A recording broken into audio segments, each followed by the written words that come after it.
नमस्कार प्रेक्षकांनो, स्टार प्रवाहावरील ठरलं तर मग या मालिकेच्या आगामी भागात आपण पाहणार आहोत की सर्वजण सायली आणि अर्जुनचा व्हॅलेंटाईन डे साजरा करण्याची तयारी करत असतात आणि तेव्हा अर्जुन आणि सायली दोघंही एकमेकांकडे प्रेमाने पाहण्यामध्ये दंग असतात आणि तेव्हा सर्वजण हे त्या दोघांवर हसू लागतात।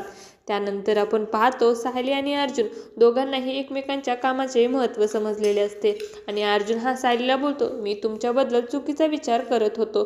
तुम्ही घरातील सर्व कामे आवरून घरातील सर्व नाते सांभाळून आपले सर्व घर एकत्रित बांधून ठेवले आणि हे काम तुम्हीच करू शकतात, तुमच्याशिवाय दुसरं कोणीही करू शकत नाही। आणि तेव्हा सायली देखील बोलते, आणि मी देखील तुमच्याबद्दल चुकीचा विचार करत होते। सतत काम करत राहणे, रात्री उशिरा घरी येणे आणि घरी आल्यानंतर देखील आपल्या कामाचा फोनवर बोलणे, त्यामुळे मी तुमच्यावर सतत रागवत होते। परंतु आज मला समजले की उंबऱ्याच्या आतमध्ये घर पण टिकतं आणि उंबऱ्याच्या बाहेर हे आपलं कर्तव्य गाजत असते। त्यामुळे तुमचं काम तुम्हीच करू शकता आणि माझं काम मीच करू शकते, असं बोलून दोघे एकमेकांना प्रेमाने मिठी मारतात। आता येणाऱ्या भागामध्ये अर्जुन आणि सायली चैतन्य कशा प्रकारे साक्षी व मैपतचे केस सोडवणार हे पाहणं अतिशय रोचक ठरणार आहे। तुम्हाला जर आपला व्हिडिओ आवडला असेल तर चॅनलला लाईक, शेअर आणि सबस्क्राईब करायला विसरू नका। धन्यवाद।